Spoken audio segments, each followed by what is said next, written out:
Welcome everybody. My name is Jordan. This is Sosa's Shooting. And today we're going to talk about everyday carry. Yeah, that's right. We're talking about everyday carry. Now, what are we talking about? Because there's a lot of videos on everyday carry. It's all over my feed. It's important to me. It's something that I'm really interested in, and it's what I believe in. And so I watch videos on it, and it's all over my feed. But what I want to talk about today is if you are somebody who is like me, who you want everyday carry, you believe in it, it's important to you. You went out and you bought a gun, you bought a holster, you bought the belt, and you plan to do it, but you just don't. You just don't carry very often. It's uncomfortable, especially when you're driving or you're sitting down, or it's, a lot of times you're running out of the house and you just don't think about it. But you want to, because that's how I was. I had all the things to carry every day for, 3, 4, 5 years. And I just didn't. I would go through short spurts of carrying every day for, a few weeks at a time. And then I wouldn't carry because, it got to be summer out and I was wearing shorts instead of jeans. I was only carrying jeans. That was what I was most comfortable in. Or I'm just busy. I don't think about grabbing it. So I just didn't carry very often. Maybe that's where you're at now. So what I'm going to do today is talk about 5 tips that helped me everyday carry, which means carry every day. All right. Tip number 1, that's going to be the holster. And I know what you're thinking. Jordan, I got a holster. It's all right. It's just not very comfortable. I don't think any holsters are very comfortable. Or I spent a lot of money on my holster, but it's just not very comfortable. Well, that's how I was. I had a pretty nice holster for my previous gun. Spent some good money on it. Had a lot of really good reviews, but it just wasn't very comfortable. And I just thought that's how it was going to be. I was just going to have to suck it up. And to a point, that's kind of true. But I will tell you, there are so many different kinds of holsters out there, and there's so many different brands of holsters that do things a little bit differently, that you can find a holster that's going to be way more comfortable for you, I promise. That holster for me is the Tier 1 APX. This holster is comfortable 99% of the time. I can drive hours with it. I can sit down in my office like this, be completely comfortable. I can walk around, or I can walk my dogs with it. It is very easy to carry. Never do I think about, I don't really want to carry because my holster's not comfortable. That thing is incredibly comfortable. And I'm not telling you to go out and buy that holster. I'm telling you to find a good holster. Because the holster I had before that was from a really reputable brand, had a ton of great reviews, a ton of people loved it. It didn't fit me very well. It was not comfortable for me. If I was sitting down, it hurt. And I had a gun that was smaller than my current gun. It was very uncomfortable. If I was going to drive for more than 10, 15 minutes, I didn't want to wear it. If I was going to go sit down at dinner, I didn't want to wear it. It just wasn't very comfortable, and that was a big reason that I didn't carry very often. I finally found a holster that is super comfortable, and it makes me want to carry because I put it on and I can forget about it almost. I'm not saying it's not there. You can definitely feel it's there when you're sitting down or when you're moving and stuff. But like I said, I can drive for hours with that thing. I can wear it in all different types of outfits, and it's super comfortable. And it's not a reason that I don't carry anymore. It is a reason that I want to carry more often. So number 1, find you a holster.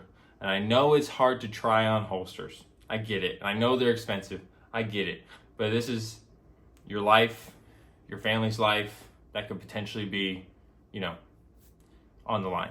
If you're going to carry once a month, once a week, the odds of that one day a week being the day you need to carry, slim. If you're not carrying every single day, you're taking your chances. That brings me on to point number 2. That being the gun. That's also a big one. That was a big one for me. The gun I currently have is will be extra safe. It is completely empty. There's no bullet in it. we're safe. So the gun I currently have is the Shadow Systems XR920. It is a Glock 19X clone, so to speak. So why is a gun part of my 5 tips to help you carry every day?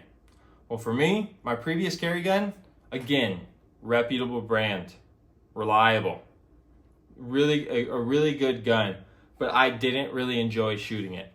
It was a carry gun. It was a gun that it shot, but when I went to the range, I didn't bring it.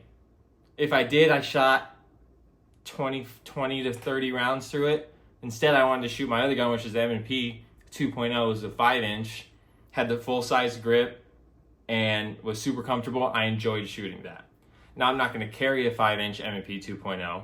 So what I did was I found a gun that fits my hands really well. It's the full-size hands. I'm a big guy. I'm 6'5", 235. I'm a big guy. So I can conceal a full-size gun, but I went the 19X because I didn't need the Glock 17 length barrel. The 19 barrel fits just fine. And now when I go to the range, I look forward to shooting this gun. This is a gun that I enjoy shooting. I'm pretty good at shooting. And if you're gonna carry a gun every day, you better be comfortable with it. You better enjoy shooting it at the range because you need to practice with it. You need to train with it. And it's something that, because I really enjoy shooting this gun, I enjoy, carrying it because I know this is a gun that I'm comfortable with, and that if, push come to shove, I would be very comfortable using this to protect my life. So get a gun. Don't buy a gun just because it's the smallest gun or because it conceals the best. I would focus on getting a gun that you're comfortable shooting, you shoot well, and you enjoy training with, rather than a gun that conceals perfectly. Because believe it or not, nobody's really looking at your gut. Nobody's looking at your pants to see if you're carrying, okay? So if it prints a little bit more than another gun, so what? Everybody else is in their own lane, in their own life, worrying about themselves. They're not staring at your pants, I promise. So get a holster that fits, get a gun that you enjoy shooting. Those are the number 1 and number 2 that have really changed my view and have got it to where I do not leave this house without carrying. Now, that brings me to number 3. What I just said, I do not leave this house without carrying, and that's mindset. You gotta change your mindset. I do not walk out my door without carrying.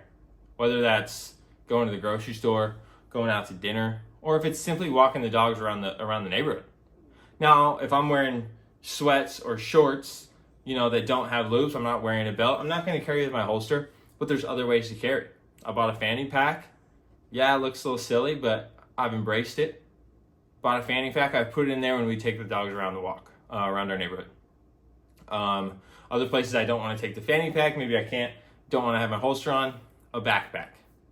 Either way, it is in my mindset that now, anytime I walk out the door of my house, honestly, it is around me throughout my house. If I move rooms, if I change, it is with me 24/7, and I am carrying it every single day, hence the name everyday carry. So mindset, you're not leaving the house. If you're in a hurry, take that extra 2 seconds, 30 seconds to put on your holster or to grab a backpack or something, and make that your mindset. I'm not walking out this house without it. All right. That brings me to number 4. Number 3 and number 4 are kind of similar. Number 4 is other ways to carry. It doesn't have to be in a large, sidecar holster. You can get a smaller holster if you don't want to bring the whole, if there's times where you don't want to bring the whole sidecar. Like I said, there's EDC fanny packs. You can get a trigger guard and some Velcro, and you can put it in a fanny pack, and it's very secure, very quick to get to. You can train with it in a backpack. I know off-body carrying isn't ideal, but guess what? I'd rather off-body carry than not carry at all. You're still giving yourself a better chance to protect yourselves than not having it on at all. So number 3 and number 4 are similar. Mindset and finding other ways to carry if your holster isn't the most optimal way for that situation. Whether that, like I said, fanny pack, backpack, in your, even if it is, you've got a small 380 you can put in your pocket to go get the mail. Just find another way you're not walking out that house without carrying. That leaves me to number 5. And number 5 is more of it's a personal issue. And this could be you. It was me. Okay? You know, no shame here. I'm a big boy. 6'5", right now I'm 235. I still want to get down a little bit more, but I was 6'5", 265, 270 as a big boy. Had a little bit more of a gut on me than I do now. I don't like carrying at the hip. I think a pendings carry is the most optimal. When I had a little bit bigger of a gut, it was a lot less comfortable. So you could be in shape, and if that's not a problem for you, video's over for you. But if you're someone who was like me, or it's still like me, I'm still trying to slim down, because I'll talk about it afterwards. But I think being slim, being fit, also goes with everyday carry, because you want to protect yourself, protect your family. A lot easier to do that when you're slim and you're fit, but also helps it make it a lot more comfortable. That holster, a lot more comfortable with a little bit smaller of a gut. You know what I mean? So number 5 is getting in shape, losing a little bit of weight, if that's for you. If that's not for you, happy for you. You're doing awesome. Keep it up. I needed to lose some weight, and maybe you do too. Maybe if you lose a little bit of weight, you'll carry a little bit easier. It'll be a little bit more comfortable. And since we're on the topic, I believe being fit, being active, training. If you're out of breath in 10 seconds of a jog, it's gonna be a little bit tougher to protect your family, whether you have a gun or not, because you're gonna be out of breath. It's gonna be harder things are gonna be fuzzy. Things are gonna be a lot more difficult to do than when you're in shape and you train. So that's another big one. Losing weight, train, be in shape. That just also helps you be a little bit more confident. If you're in shape and you train, you're a little bit more confident carrying, and it just helps with your confidence. And I think that's the whole point of everyday carry, is protecting yourself and your family. Why not do things that can help you do that better? And those are my 5 tips. Thank you so much for watching. If you have watched this far, please subscribe. This is my 3rd time trying YouTube. I'm gonna get it one of these days. So I appreciate you. I got some more videos in the books. Thank you so much for watching. Love you guys. I'll see you on the next one.